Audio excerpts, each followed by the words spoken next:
بالله من شرور أنفسنا وسيئات أعمالنا من يهده الله فلا مضل له ومن يضلل فلا هادي له وأشهد أن لا إله إلا الله وحده لا شريك له وأشهد أن محمدًا عبده ورسوله اللهم صل على محمد وعلى آل محمد كما صليت على إبراهيم وعلى آل إبراهيم إنك حميد مجيد اللهم بارك على محمد وعلى آل محمد كما باركت على إبراهيم وعلى آل إبراهيم إنك حميد مجيد يا أيها الذين آمنوا اتقوا الله حق تقاته ولا تموتن إلا وأنتم مسلمون يا أيها الناس اتقوا ربكم الذي خلقكم من نفس واحدة وخلق منها زوجها وبث منهما رجالا كثيرا ونساء واتقوا الله الذي تساءلون به والأرحام إن الله كان عليكم رقيبا يا أيها الذين آمنوا اتقوا الله وقولوا قولا سديدا يصلح لكم أعمالكم ويغفر لكم ذنوبكم ومن يطع الله ورسوله فقد فاز فوزا عظيما أما بعد فإن أصدق الحديث كتاب الله وخير الهدي هدي محمد صلى الله عليه وسلم وشر الأمور محدثاتها وكل محدثة بدعة وكل بدعة ضلالة وكل ضلالة في النار அளவற்ற அருளாளனும் நிகரற்ற அன்புடையவனுமாகிய அல்லாஹ்வின் பெயரால் இன்றைய இந்த பிரசங்கத்தை ஆரம்பம் செய்கின்றேன். கண்ணியத்திற்கு மதிப்புக்கும் உரிய அல்லாஹ்வின் நல்லடியார்களே, அல்லாஹ்வுடைய கட்டளையை ஏற்று அவனது கடமையை நிறைவேற்றுவதற்காக அவனுடைய இல்லத்திற்கு வருகை தந்திருக்கின்ற நாம் அவன் ஏவிய விடயங்களை நம் வாழ்வில் இயன்றவரை எடுத்து நடக்கும்படியும்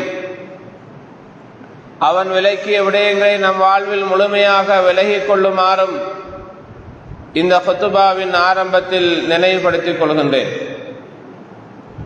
கண்ணியத்துக்குரிய அல்லாஹுவின் நல்லடியார்களே, அல்லாஹு தஆலா அல் குர்ஆனில் நன்மையான காரியங்களின் பக்கம் விரைந்து செல்ல வேண்டும், அவைகளை செய்வதற்கு ஒவ்வொருவரும் போட்டி போட வேண்டும், நன்மையான காரியங்கள் சிறியதாக இருந்தாலும் அதனை அற்பமாக கருதி அதிலே அலட்சியம் செய்துவிடக் கூடாது என்றும், நாம் செய்கிற அமல்களில் சிறியவைகள் மறுமை நாளிலே நம்முடைய சுவனத்தை தீர்மானிக்க கூடியவைகளாகவும் இருக்கலாம் என்பதனை அறிந்து நன்மையான காரியங்களிலே போட்டி போட வேண்டிய கடமைப்பாடு இருந்து கொண்டிருக்கிறது.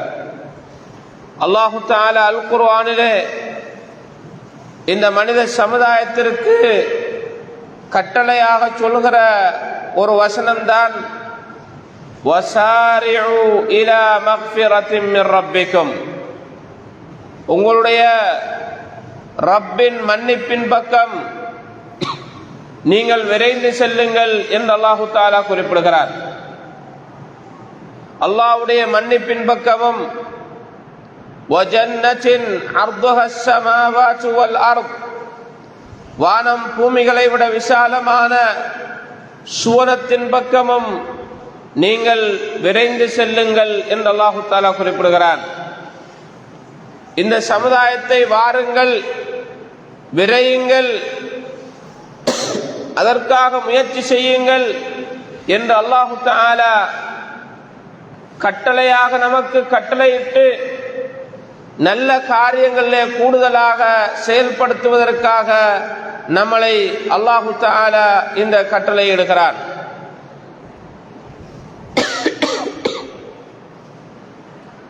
இப்படியான கட்டளைகளுக்கு அடிபணிந்து அல்லாஹ்வுடைய கடமைகளை நிறைவேற்றுகிறவர்களாக நாம் இருக்க வேண்டிய கடமைப்பாடு இருந்து கொண்டிருக்கிறது. கண்ணியமிக்க அல்லாஹுவின் நல்லடியார்களே,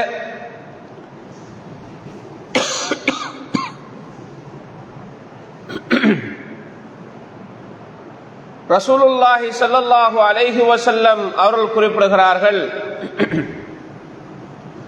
லா தஹ்கிரன்ன மினல் மஅரூஃபி ஷைஆ, நன்மையான காரியம் அது எதுவாக இருந்தாலும், சிறியதாக இருந்தாலும் அற்பமாக குறைத்து மதிப்பிடாதீர்கள். இது குறைவானது என்று எண்ணாதீர்கள். சின்ன சின்னது தானே என்று நன்மையான காரியங்களிலே அலட்சியம் செய்து விடாதீர்கள் என்று ரசூல் ஸல்லல்லாஹு அலைஹி வஸல்லம் அவர்கள் குறிப்பிடுகிறார்கள். இந்த அல்லாஹ்வுடைய தூதர் ஸல்லல்லாஹு அலைஹி வஸல்லம் அவருடைய இந்த செய்தியில் நன்மையான காரியங்கள் எதுவாக இருந்தாலும் அதில் நாம் அலட்சியம் செய்துவிடக் கூடாது என்பதனை குறிப்பிடுகிறார்கள். பல நன்மையான காரியங்களை இஸ்லாம் நமக்கு அடையாளப்படுத்தி, இதனை பாருங்கள், இதிலே சிலர்கள் அலட்சியமாக இருக்கிறார்கள், இப்படியான நன்மைகளை செய்தால் எவ்வளவு பாக்கியம் இருக்கிறது என்று இஸ்லாம் எடுத்து காட்டக்கூடிய நன்மைகளை நாம் பார்க்கக்கூடியதாக இருக்கிறது. உதாரணமாக ரசூல் ஸல்லல்லாஹு அலைஹி வஸல்லம் அவர்கள் ஒரு செய்தியை நமக்கு சொல்கிறார்கள். அதிலே புகாரிலே வரக்கூடிய செய்திதான், ஒரு அல்லாஹ்வுடைய இல்லத்தை சுத்தம் செய்து வந்த ஒரு கருப்பு நிற பெண்மணி அல்லது ஒரு ஆண், அல்லாஹ்வுடைய இல்லத்தை சுத்தம் செய்தவர். நம்ம அல்லாஹ்வுடைய இல்லத்தை சுத்தம் செய்கிறவருக்கு ஒரு கணக்கே இல்லை, அவரை பத்தி கணக்கெடுக்கவே இல்லை. ஒரு சாதாரணமானவர் தான் அல்லாஹ்வுடைய இல்லத்தை கூட்டுவார், சுத்தம் செய்வார் என்று நம்ம நினைக்கிறோம். ஆனால் அல்லாஹ்வுடைய இல்லத்தில் கவனம் செலுத்துகிறவர், அதனை சுத்தம் செய்கிறவர் உயர்ந்த அந்தஸ்தை உடையவராக இருப்பார். இது அல்லாஹு தஆலா இப்ராஹிம் அலைஹிஸ்ஸலாம், இஸ்மாயில் அலைஹிஸ்ஸலாம் இரண்டு நபிமார்களுக்கிட்ட கட்டளையாகும். அன் தஹ்ஹிரா பைத்திய லித்தாயிஃபீன வல் ஆகிஃபீன், தவாப் செய்கிறவர்கள், அல்லாஹ்வுடைய இல்லத்திலே வந்து உட்காருகிறவர்கள், தொழுகிறவர்களுக்காக நீங்கள் இரண்டு பேரும் இந்த பள்ளியை, மக்கமா நகரத்தில் இருக்கிற அந்த மஸ்ஜிதுல் ஹராமை, காபாவினுடைய அந்த ஏரியாவை இரண்டு பேரும் சுத்தம் செய்ய வேண்டும் என்று அல்லாஹ் கட்டளையிட்ட விஷயமாகும். யாருக்கிட்ட கட்டளை? இரண்டு நபிமார்கள், இப்ராஹிம் அலைஹிஸ்ஸலாம், இஸ்மாயில் அலைஹிஸ்ஸலாம் என்ற தந்தைக்கும் தனையனுக்குமாக மகனுக்குமாக அல்லாஹ்விட்ட கட்டளை, நீங்கள் அல்லாஹ்வுடைய இல்லமாகிய இந்த மக்கமா நகரத்திலே உள்ள காபா மஸ்ஜிதுல் ஹராமை நீங்கள் சுத்தம் செய்ய வேண்டும் என்பதாகும். ரசூல் ஸல்லல்லாஹு அலைஹி வஸல்லம் அவர்கள் பள்ளிவாயிலே ஒரு அசிங்கமான சளி காய்ந்து போயிருக்கிறதை கண்டால் தன் கரத்தினால் அதனை சுத்தம் செய்கிற பண்பையுடையவர்களாக இருந்திருக்கிறார்கள். இந்த அல்லாஹ்வுடைய இல்லத்தை சுத்தம் செய்வதற்குரிய நன்மையை அந்த சமுதாயத்துக்கு தெளிவுபடுத்தினார்கள். அதிலே ஒரு செய்திதான், பள்ளியை சுத்தம் செய்து கொண்டிருந்த ஒரு பெண்மணி அல்லது ஒரு ஆண், அவர் இரவிலே மௌத்தாகிறார். இரவில் மௌத்தானவுடன் சஹாபாக்கள் இரவோடு இரவாக ரசூல் ஸல்லல்லாஹு அலைஹி வஸல்லம் அவர்களுக்கு சொல்லாமல் அவரை அடக்கம் செய்கிறார்கள். அவர்கள் அடக்கம் செய்ததற்குரிய காரணத்தையும் அந்த ஹதீஸிலே நாம் பார்க்கிறோம். அந்த ஹதீஸிலே வருகிறது, ஃபகஅன்னஹும் ஸகரு அம்ரஹா, அந்த பெண்மணியின் காரியத்தை, விவகாரத்தை அவர்கள் மிக லேசாக எண்ணிவிட்டார்கள்.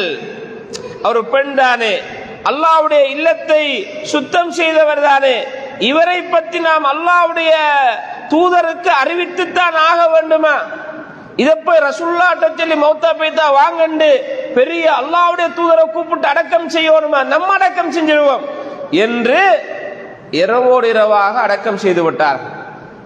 காலையில ரசூல் ஸல்லல்லாஹு அலைஹி வஸல்லம் அவர்கள் அந்த பெண்ணை காணல, பள்ளி சுத்தம் செய்யறால காணல.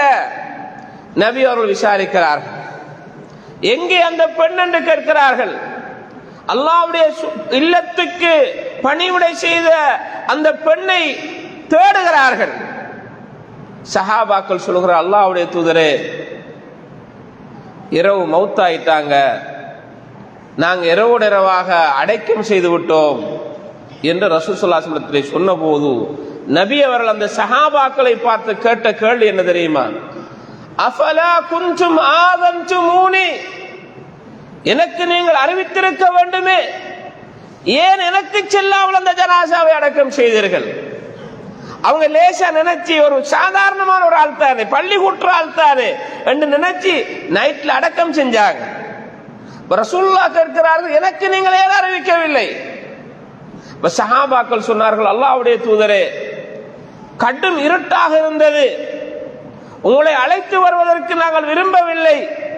இருட்டிலே வருகிற போது விஷ ஜந்துக்களும் ஏனைய ஆபத்துக்களும் ஏற்பட்டு உங்களுக்கு தீங்கு நடந்து விடும் என்று பயந்தோம், அதனால் தான் உங்களை நைட்ல செல்லல கூப்பிடல என்று ரசூல் ஸல்லல்லாஹு அலைஹி வஸல்லம் சொன்ன போது நபி அவர்கள் சொன்னார்கள், துல்லூனி அலா கப்ரிஹா, அந்த பெண்மணி அடக்கம் செய்த கபரை காட்டுங்கள் என்று மையவாடிக்கு அல்லாஹ்வுடைய தூதர் போகிறார்கள்.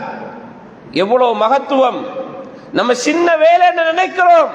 ரசூல் ஸல்லல்லாஹு அலைஹி வஸல்லம் சமூக சேவையாக பார்த்து, அது ஒரு நல்ல காரியமாக பார்த்து, நன்மையான காரியமாக பார்த்து, அல்லாஹ்வுடைய இல்லத்திற்கு சேவை செய்தவருக்கு நான் பிரதிபகாரம் செய்ய வேண்டும் என்பதற்காக நபி அவர்கள் மையவாடிக்கு சென்றார்கள். அவரோடு சென்ற சஹாபாக்களை சஃபாக ஆக்கி அந்த இடத்திலே நின்று அந்த பெண்ணுக்காக மீண்டும் ஜனாசா தொழுவித்தார்கள் அல்லாஹ்வுடைய தூதர் ஸல்லல்லாஹு அலைஹி வஸல்லம் அவர்கள். நமக்கும் ஜனாசா தொழுகை கிடைக்கவில்லை என்றால் அந்த உரிய கபரடியை சென்று ஜனாசா தொழுகை மாத்திரம் தொழலாம், வேற தொழுகை தொழையலாது, வேற குர்ஆன் எல்லாம் ஓத இயலாது. அந்த தொழுகை என்பது ஒரு துஆ, அதுல ருக்கு இல்லை, சுஜூத் இல்லை, நின்று கொண்டு 4 தக்பீரை சொல்லி துஆ செய்வதுதான். அதை நபி அவர்கள் வழிகாட்டினார்கள். உங்களுக்கு தொழுகை கிடைக்காமல் போனால் இவ்வாறு செய்யலாம் என்பது ஒரு வழி. இரண்டாவது, நபி அவர்கள் அந்த சமூக சேவை செய்த நம்ம லேசாக நினைக்கிற நன்மையை நபி அவர்கள் பெரிதாக நினைத்து இந்த சமுதாயத்திற்கு ஒரு பெண்ணின் சரித்திரத்தை இந்த உலகம் அழிகிற வரை அவருடைய சாதனை இதுதான் என்று நமக்கு சொல்லி காட்டிவிட்டு மௌத்தானார்கள் என்றால், நம்ம சின்ன சின்ன அமல்களை லேசாக எண்ணி அதனை நாம் விட்டுவிடக் கூடாது.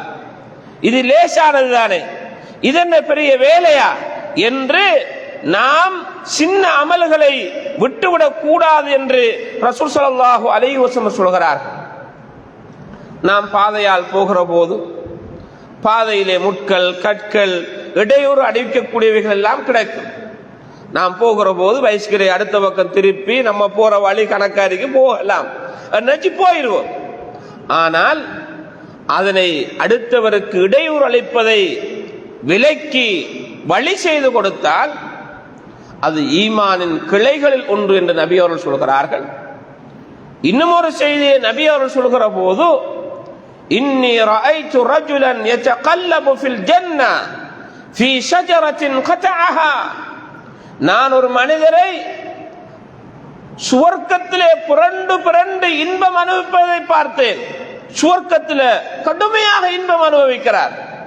யார் அந்த மனிதர் என்றால், பாதையிலே மக்களுக்கு இடையூறு அளித்த மரத்தை வெட்டி அதனை மக்களுக்கு போகிற வழியை தயார் செய்து கொடுத்த அந்த மனிதர். சமூக சேவை நல்ல காரியம். நம்ம லேசன்னு நினைக்கும், இது யாராவது வந்து வெட்டுவான்னு நினைப்போம், வீட்டுக்காரன் பார்க்கட்டும் நினைப்போம். ஆனா நம்ம இறங்கி அதை செய்தால் சுவர்க்கம் போகிற ஒரு சேவை, மறுமையிலே சுவனம் செல்வதற்குரிய ஒரு இபாதத்தான காரியம் என்று நபி அவர்கள் சொல்கிறார்கள். லா தஹ்கிரன்ன மினல் மஅரூஃபி ஷைஆ, நன்மையான காரியம் சின்னதென்று நீ அதுக்கு மதிப்பிடாது. இதுக்கெல்லாம் என்ன கிடைக்க போகுது என்று எண்ணாது, அதை செய், அதுதான் உன்னை சுவர்க்கத்திலே கொண்டு போய் சேர்க்கிற அமலாக இருக்கலாம் என்று நபி ஸல்லல்லாஹு அலைஹி வஸல்லம் நமக்கு வழிகாட்டுகிறார்கள். என்றால் நம்முடைய நிலைமை எவ்வாறு இருக்க வேண்டும்?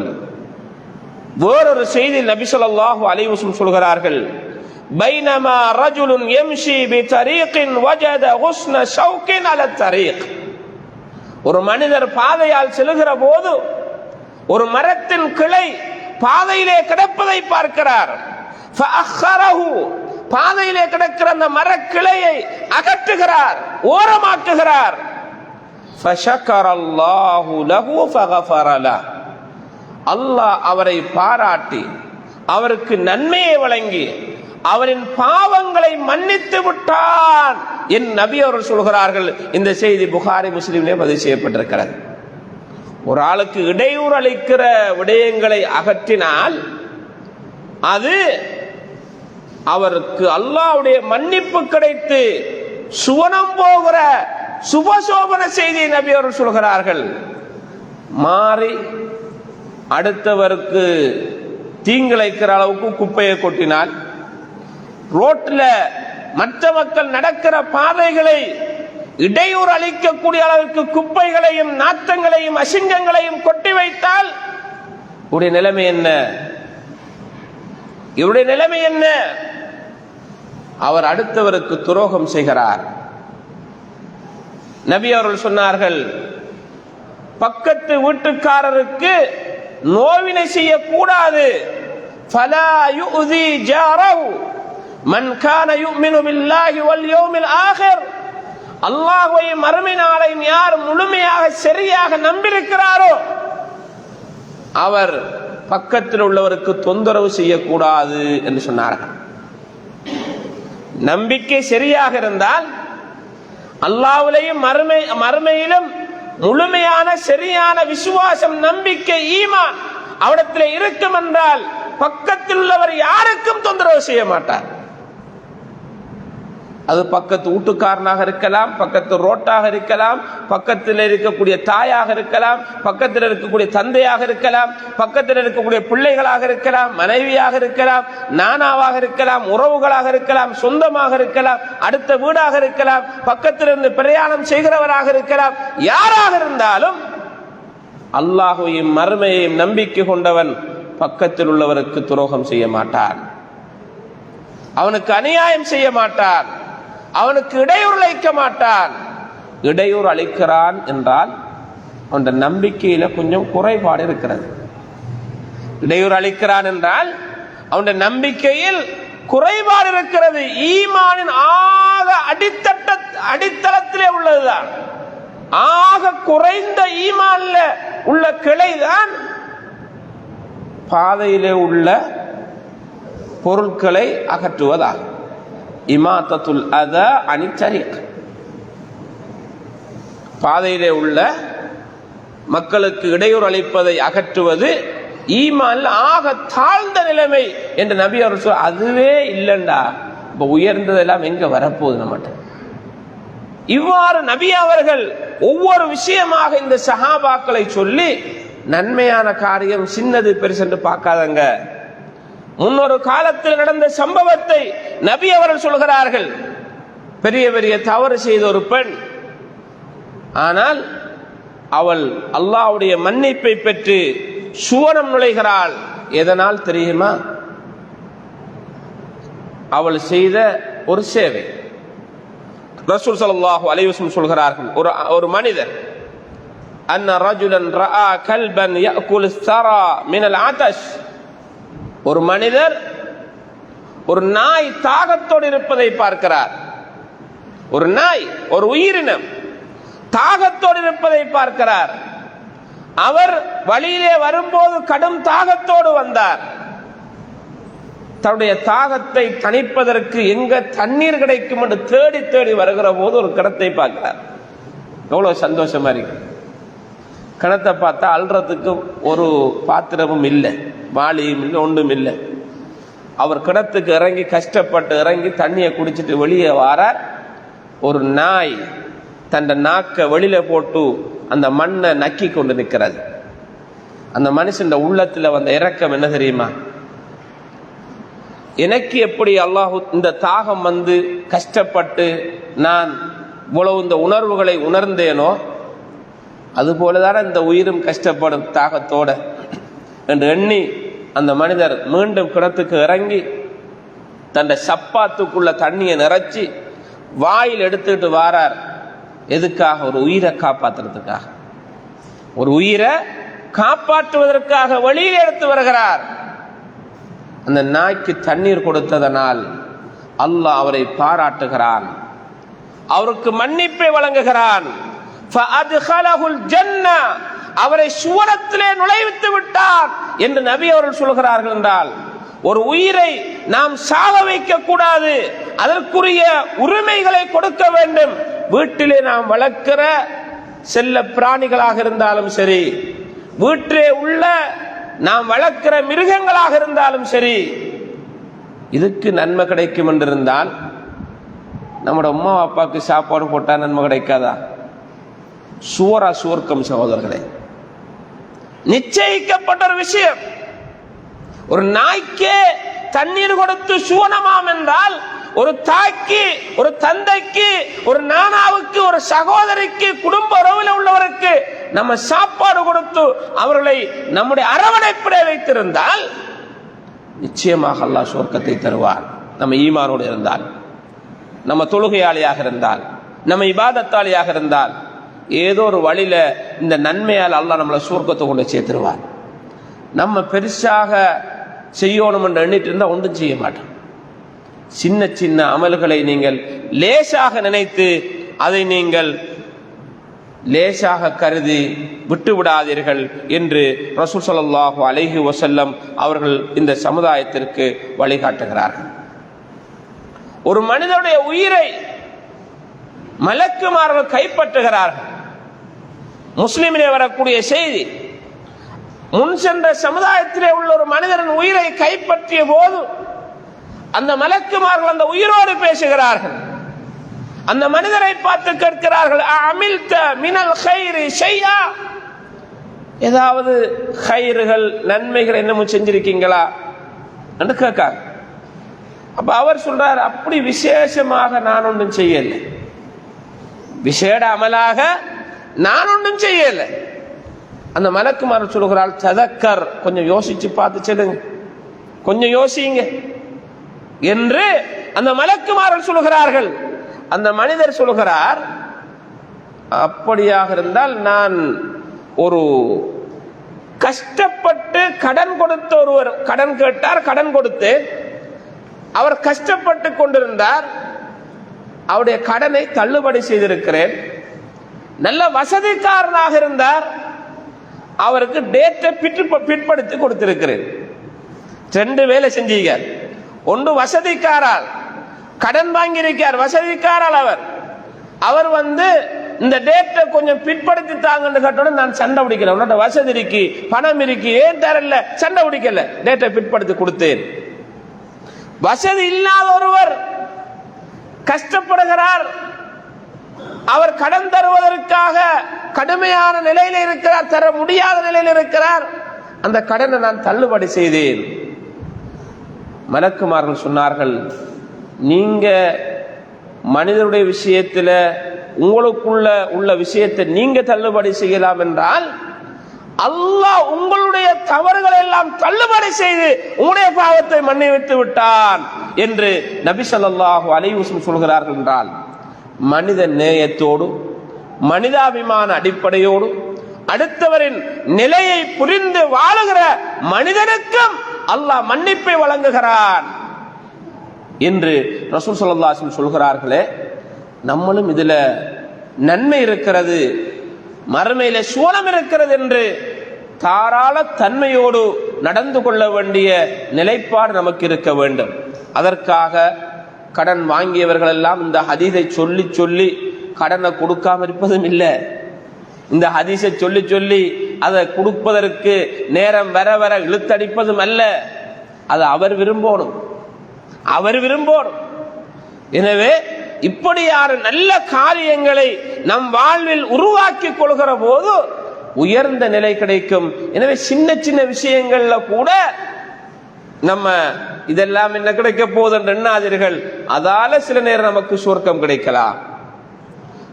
ஒரு நாள் ரசூல் ஸல்லல்லாஹு அலைஹி வஸல்லம் அவர்கள் சுபஹ் தொழுது விட்டு, பழமையாக நபி அவர்கள் சுபஹ் தொழுது விட்டால் சஹாபாக்களை பார்த்து கேட்பார், உங்களில் யாரும் கனவு கண்டதுண்டா என்று கேட்பார். கனவு கண்டால் அதற்குரிய விளக்கங்களை சொல்வார்கள். நபி அவர்களுக்கு வஹி வாரது. இப்ப நம்ம ஒன்றும் சொல்லல, வஹி வாரது நபி அவர்கள் விளக்கம் சொல்லுவார். சில நேரங்கள் நபி அவர்களே சொல்லுவார், நான் ஒரு கனவு கண்டேன், அதை கேளுங்கள் என்று சொல்லி அது வஹியுடைய செய்தியாக இருக்கும், அறிவிப்பார். ஒரு நாள் நபி ஸல்லல்லாஹு அலைஹி வஸல்லம் அவர்கள் ஃபஜ்ர் தொழுது முடிந்தவுடன் பிலால் ரலியல்லாஹு அன்ஹு அவர்களை பார்த்து கேட்டார்கள், யா பிலால், ஹத்திஸ்னி பி அர்ஜா அமலின் அமில்தஹு ஃபில் இஸ்லாம். இஸ்லாத்திற்கு வந்து செஞ்ச உயர்ந்த அமல் எது? ஒரு நல்ல ஒரு அமலை சொல்லுங்க பிலால் என்று நபி அவர்கள் சொல்லிவிட்டு சொன்னார்கள், பிலாலே ஏன் கேட்கிறேன் தெரியுமா?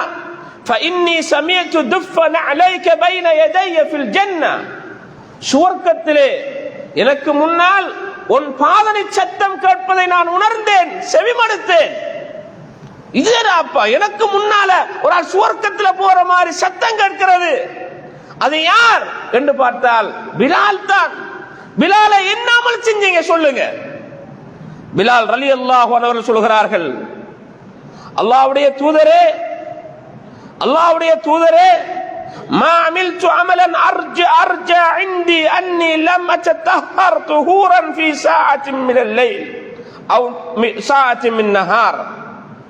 பகலிலாக இருக்கலாம் அல்லது இரவிலாக இருக்கலாம், நான் சுத்தம் செய்வதற்காக வெளியிலே சென்று சிறுநீர் கழித்தால் அல்லது மலம் கழித்தால் அதனை முடித்துவிட்டு வருகிற போது உளு செய்து கொண்டு உதுவுடைய 2 ரக்காத் சுன்னத் தொழுவேன். இது என்னுடைய வளமையாக இருந்தது என்று ரசூல் ஸல்லல்லாஹு அலைஹி வஸல்லம் இடத்திலே அந்த நபி தோழர் சொன்ன போது ரசூல் ஸல்லல்லாஹு அலைஹி வஸல்லம் சொன்னார்கள், இது உன்னை சுவர்க்கத்துக்கு கொண்டு போய் சேர்த்திருக்கிறது, உன்னை சுவர்க்கத்திலே முந்திப்பதற்குரிய ஒரு வழி அமைத்து வைத்திருக்கிறது என்று ரசூல் ஸல்லல்லாஹு அலைஹி வஸல்லம் சொல்கிறார்கள். என்றால் சின்ன சின்ன அமல்கள் நமக்கு நேரம் ஒதுக்கேலாது, அதை செய்யறதுக்கு மனம் வராது, எப்படி செய்யறேன்னு நினைச்சிருப்போம், செய்யப்படாது. இவ்வாறான அமல்கள் அவங்கள சுவர்க்கத்தில் கொண்டு போவதற்கு மிக சிறந்த ஒரு வழிகாட்டலை அமைத்திருக்கிறது என்றால் நாம் சின்னதுதானே என்று எண்ணிவிடக்கூடாது. நாம் பேசுகிற வார்த்தைகள், அந்த வார்த்தைகள் சின்னதாக இருந்தாலும் அது விபரீதம் பெரிதாக இருக்கலாம். இன்னல் அப்த லா யதகல்லமு பில் கலிமா மின் ரிضوانில்லாஹ் லா யுல்கி லஹா பாலன் யர்ஃபஉஹு அல்லாஹு பிஹா தரஜாத். ஒரு அடியான் ஒரு வார்த்தை பேசுவான், அந்த வார்த்தை அல்லாஹ்வுக்கு விருப்பமானது, அல்லாஹ் பொருந்தக்கூடியது. அவன் நினைத்தே பார்த்திருக்க மாட்டான், மறுமையில போன அந்த வார்த்தையால் உயர்ந்த அந்தஸ்தை பெற்றிருப்பான். وَإِنَّ الْعَبْدَ لَيَتَكَلَّمُ بِالْكَلِمَةِ مِنْ سَخَطِ اللَّهِ لَا يُلْقِي لَهَا بَالًا يَهْوِي بِهَا فِي جَهَنَّمَ. இன்னும் ஒரு அடியான் ஒரு வார்த்தை பேசியிருப்பார், அவருடைய பெருமதி என்ன, அவருடைய முடிவு என்ன என்று எதையுமே யோசிச்சிருக்கமா, சின்ன ஒரு வார்த்தை தான். அந்த வார்த்தையால் அவன் நாளை மறுமையிலே நரகத்துக்கு சென்று விடுவான் என்று நபி ஸல்லல்லாஹு அலைஹி வஸல்லம் சொன்னார்கள். இத்தகுன் நார வலவ் பிஷிக்கி தம்ரா. ஒரு துண்டு ஈச்சம்பழம், பெருசில்லை, ஒரு துண்டு, ஒரு சிறிய துண்டாவன். காணி வித்து, வயல் with, Valavu with, car with தர்மம் செய்ய தேவையில்லை, ஒரு சின்ன அளவாவது கொடுங்க. கொடுத்து உங்களை நரகத்திலிருந்து காத்துக் கொள்ளுங்கள் என்று நபி அவர்கள் சொன்னார்கள். ஃபஇல்லம் யஜித், அந்த சின்ன அளவு கொடுக்கிறதுக்கு முடியலையா, ஃபபிகலிமத்தின் தய்யிபா, நல்ல வார்த்தை பேசுங்க, நன்மையை ஏவுங்க, தீமையை தடுங்க, நல்ல காரியத்தை சொல்லுங்க, குர்ஆன் ஓதுங்க, திக்ர் செய்யுங்க, ஏதாவது நல்லது செய்யுங்க. அல்லாஹ்விடத்திலே ஒரு அடியான் ஒரு தர்மத்தை ஹலாலான உழைப்பினால் கொடுக்கிற போது அந்த ஏழையின் கையிலே படுவதற்கு முதல் இறைவன் தன் வலது கரத்தினால் அதை வாங்கி எடுப்பானா. தன்னுடைய வலது கரத்தால் ஏழையின் கைக்கு போறதுக்கும் அல்லாஹ் வாங்கி எடுத்துருவான். அது ஹலாலான உழைப்பின் மூலமாக இருந்தால் அதனை அல்லாஹ் யுரப்பி கமா யுரப்பி அஹதுக்கும் ஃபலூவா, உங்களை ஒருவர் ஒரு சிறிய ஒட்டக குட்டியை குதிரை குட்டியை வளர்ப்பது போல பார்த்து பார்த்து தண்ணி கொடுத்து அதுக்குரிய சாப்பாடு கொடுத்து வளர்க்கத்தை போல நம்ம கொடுத்த தர்மத்தை அல்லாஹ் வளர்த்தெடுப்பார். நாளை மறுமையில் அந்த செஞ்ச சின்ன தர்மம் மலை போல பெருசாக இருக்கும். அப்ப நன்மை தானே சின்னது தானே என்று எண்ணாதீர்கள். ஒரு ஜனாசாவில் கலந்து கொள்வது, 2 உஹது மலை கலந்து கொள்வதற்கும் அதனோடு சேர்ந்து தொழுவதற்கும் தொழுதுவிட்டு அடக்கம் செய்வதற்கும் சென்றால் 2 உஹது மலை போல பாரிய நன்மையை பெறலாம். அல்லாஹ்வை அதிகமாக திக்ர் செய்வதனால் நிறைய நன்மைகளை பெறலாம். அல் குர்ஆனை ஓதுவதனால் நிறைய நன்மைகளை பெறலாம். நம்முடைய ஒவ்வொரு மூட்டு எலும்புகளுக்கும் நாம் தர்மம் செய்தாக வேண்டும். 360 மூட்டுகளுக்கும் 360 தர்மம் செய்ய வேண்டும். சுபஹானல்லாஹ் ஒரு தர்மம், நன்மையை ஏவுவது ஒரு தர்மம், தீமையை தடுப்பது ஒரு தர்மம், நாம் ஒருவரை புன்முறுவலோடு பார்ப்பது ஒரு தர்மம். இது எல்லா தர்மத்தையும் மொத்தமாக காலையில ஒரு 7 மணிலிருந்து ஒரு 11 மணிக்குள்ள 2 ரக்காத் லுஹா தொழுங்க, எல்லா உறுப்புகளுக்கும் தர்மம் செய்த நன்மை கிடைக்கும் என்று ரசூல் ஸல்லல்லாஹு அலைஹி வஸல்லம் சொன்னார். ஒரு ஆள் சலாம் சொல்லுவது 30 நன்மை, முழுசாக சலாம் சொன்னார். நம்ம நினைக்கிறதில்லை. அதனால் தான் நபி அவர் சொன்னார்கள், லா தஹ்கிரன்ன மினல் மஅரூஃபி ஷைஆ வலவ் அன் தல்கா அஹாக பிவஜ்ஹின் தல்க், உன் சகோதரனை மலர்ந்த முகத்தோடு சந்தோஷமான முகத்தோடு அவனை பார்த்து புன்முறுவல் பூப்பதும் அவனை சந்தோஷமான முகத்தோடு எதிர்நோக்குவதாக இருந்தாலும் அப்படியான சின்ன விஷயமாக இருந்தாலும் நீ அற்பமாக கருதி விடாது. சலாம் சொல்லுவது, அடுத்தவரை பார்த்து புன்முறுவல் பூப்பது, அவரோடு பேசுவது, நல்ல விஷயங்களை சொல்லுவது, ஆறுதல் வார்த்தை சொல்லுவது, அவருக்கு நல்ல புத்திமதிகளை சொல்வதெல்லாம் நம்ம நினைக்க மாட்டோம். நம்ம சொன்ன அந்த வார்த்தையால் அவன் திருந்திருப்பான். அப்படி இல்லை மகன், இப்படி செய்யுங்க மகன் என்று சொல்லியிருப்போம், இவ்வளவுதான் பேசியிருப்போம். அதால் அவன் திருந்திருப்பான், அவன் உள்ளத்துல பட்டிருக்கும், அவன் மாறியிருப்பான், தொழுகையாளி ஆயிருப்பான், குர்ஆன் ஓதுறவன் ஆயிருப்பான். அதால் அவன் செய்யற நன்மையில நமக்கு வந்திருக்கு, மறுமையில போகக்குள்ள அது பெரியோர் நன்மையாக மாற்றம் பெற்றிருக்கு. எனவே எந்த ஒரு விஷயத்திலும் நாம் ஏளனமாக சிறியதுதான் என்று எண்ணக்கூடாது என்று ரசூல் ஸல்லல்லாஹு அலைஹி வஸல்லம் அவர்கள் நமக்கு வழிகாட்டி இந்த உலகத்திலே நன்மைகளோடு நாம் மரணிக்க வேண்டும், நற்காரியங்களோடு மரணிக்க வேண்டும். நிறைய நல்ல காரியங்களை செய்து நன்மைகளை ஏவி தீமைகளை தடுத்து நல்லவர்களாக இந்த உலகத்திலிருந்து மரணிக்க வேண்டும் என்பதனை இஸ்லாம் நமக்கு சொல்கிறது. அப்படியான மக்களாக அல்லாஹு தஆலா நம் அனைவர்களையும் ஆக்குவானாக.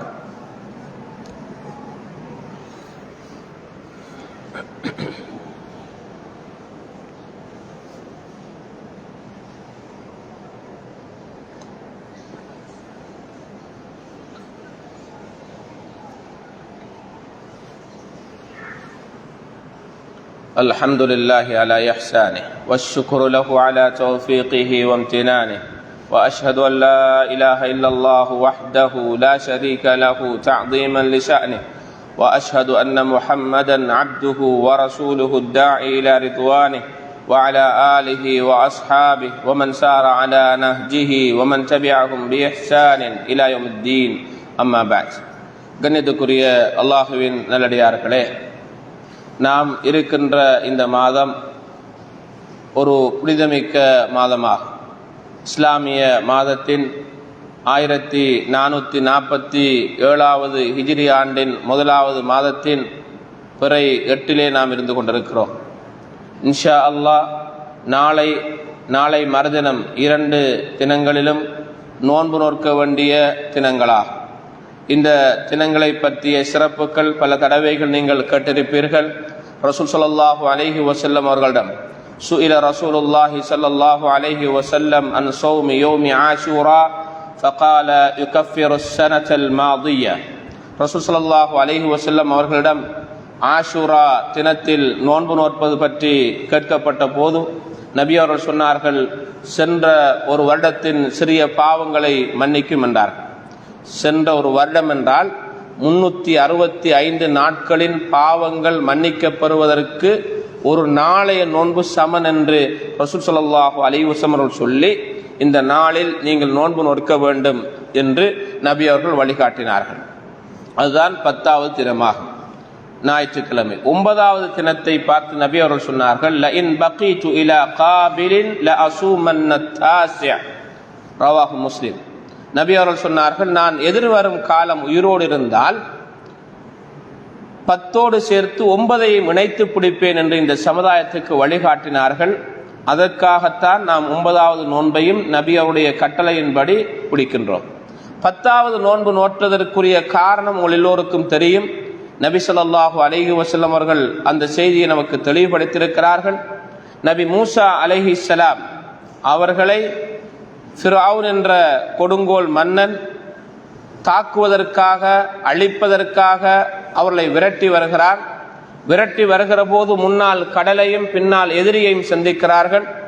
அந்த வேளையில் மூசா அலைஹிஸ்ஸலாம் அவருடைய கூட்டத்தார்கள் சொல்கிறார்கள், இன்னா லமுதுரகூன், நாங்கள் அவர்களால் அடையப்பட்டு விட்டோம், பலமாக மாட்டிக்கொண்டோம் என்று சொன்னபோது மூசா அலைஹிஸ்ஸலாம் அல்லாஹ் மீது வைத்திருந்த முழு நம்பிக்கையையும் அந்த சமுதாயத்துக்கு வெளிப்படுத்தி காட்டினார். கல்லா இன்ன மஅய ரப்பி சயஹ்தீன். அவ்வாறல்ல, என்னோடு என்னுடைய ரப் இருக்கிறான், அந்த ரப்பு நிச்சயமாக வழிகாட்டுவான் என்று அந்த சமுதாயத்திற்கு அல்லாஹ் மீது இருந்த முழு நம்பிக்கையை வெளிப்படுத்தி காட்டினார்கள். அல்லாஹ் சொல்கிறான், இத்ரிப் பிஅஸாக்கல் பஹர், மூசாவே உங்களுடைய கையில் இருக்கிற தடியினால் கடலிலே அடியுங்கள் என்று கட்டளையிட்டான். கடலிலேயா?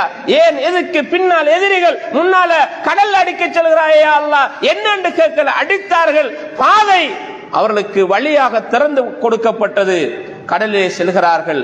அவர்கள் கடலை தாண்டியதற்கு பின்னால் ஃபிர்அவுன் அவர்களை வந்து சேரலாம் என்று அதே பாதையால் வருகிறான். அல்லாஹு தஆலா நடுக்கடலிலே வைத்து தான் இந்த உலகத்தின் பெரியவன், என்னை அடிக்க யாருமே இல்லை, அன ரப்புக்குமுல் ஆலா, நான் தான் உங்களுடைய உயர்ந்த இரட்சகன் என்று அந்த மக்களுக்கு மத்தியிலே மமதையோடும் பெருமையோடும் ஆணவத்தோடும் வாழ்ந்த ஒருவரை சாதாரணமாக தண்ணியால, பச்சை தண்ணியால அந்த சமுதாயத்தை அழித்து காட்டினார் என்றால் அதான் அல்லாஹ்வுடைய சக்தி. சகோதரர்களே, பெரும் ஆணவத்தோடு வாழ்ந்த ஒரு மனிதரை அல்லாஹ் பெரிய ஒரு தண்டனை கொடுத்து அழிக்கல, ஆக்களை போட்டு அழிக்கல, வானத்திலிருந்து வானவர்களை இறக்கி அழிக்கல, வெட்டாரும் பச்சை தண்ணியால அழித்து காட்டுகிறான். இதுதான் சக்தியாகும். நீங்கள் நினைப்பதல்ல, நான் நினைப்பதுதான் நடக்கும். எனவே என் மீது நீங்கள் முழுமையான நம்பிக்கை வைத்தால், எப்படி அந்த மூசா அலைஹிஸ்ஸலாம் அவர்களுக்கு கடலை பிளந்து அல்லாஹ் வழியை கொடுத்தாரோ, அந்த ரப்புல் ஆலமீன் அதே ஈமானோடு இருந்தால் நமக்கும் நிச்சயமாக வழி திறப்பான். நம்முடைய வாழ்விலே மாற்றத்தை தருவான், நம்முடைய வாழ்விலே வாழ்வாதாரத்தை தருவான், நம் பிரச்சனைகளை தீர்த்து வைப்பான். நம்முடைய ஈமான் சரியாக இருந்தால், எப்படி யூனுஸ் அலைஹிஸ்ஸலாம் மீனுடைய வயிற்றில் இருந்து கொண்டு அல்லாஹ்வை தஸ்பீஹ் செய்து கொண்டிருந்தார்களோ, லா இலாஹ இல்லா அன்த் சுப்ஹானக இன்னி குன்து மினல் ஸாலிமீன் என்று சொன்னார்கள். நிச்சயமாக அல்லாஹ் மீனின் வயிற்றிலே, நடுக்கடலிலே, ஆழமான கடலிலே, இருட்டுக்களிலே வாழ்ந்த நபி யூனுஸ் அலைஹிஸ்ஸலாம் அவர்களை அல்லாஹ் தஆலா காப்பாற்றுகிறான். அல்லாஹ்வில் இருந்த முழுமையான நம்பிக்கை. நபி இப்ராஹிம் அலைஹிஸ்ஸலாம் அவர்களை நெருப்பிலே தூக்கி போடுகிற போது தயங்கவில்லை, பயப்படவில்லை. ஹஸ்புனல்லாஹு வ நிஅமல் வக்கீல் என்று அல்லாஹ்வை அழைத்தார்கள். அல்லாஹ் அவர்களை பாதுகாத்தான். யா நாரு கூனி பர்தன் வ ஸலாமன் அலா இப்ராஹிம். நெருப்பே, இப்ராஹிமுக்கு சுடாமல் குளிராகவும் சாந்தியாகவும் இரு என்று சொன்னான். அந்த ஈமானோடு இருந்தால் நிச்சயமாக அல்லாஹ் நம்மளை பாதுகாப்பான், நமக்கு உதவி செய்வான், வழிகாட்டுவான், வழியை திறப்பான், கஷ்டத்தை நீக்குவான். அந்த ஈமானோடு வாழ வேண்டும், அல்லாஹ்விலே முழு நம்பிக்கை வைக்க வேண்டும். வமை யதவக்கல் அலல்லாஹ் ஃபஹுவ ஹஸ்பு, யார் அல்லாஹ்வில் முழுமையான நம்பிக்கை வைக்கிறாரோ அவனே போதுமானவன் என்று அல்லாஹ் சொல்கிறான். அல்லாஹ்வில் முழு நம்பிக்கை வைத்து ஈமானோடு வாழ்ந்து மரணிக்கிற போது நிச்சயமாக அல்லாஹ்வுடைய உதவி நமக்கு கிடைக்கும். வல்லவன் அல்லாஹு தஆலா நம் எல்லோருக்கும் அருள் புரிவானாக. வ ஆகிரு தஅவானா அனில் ஹம்துலில்லாஹி ரப்பி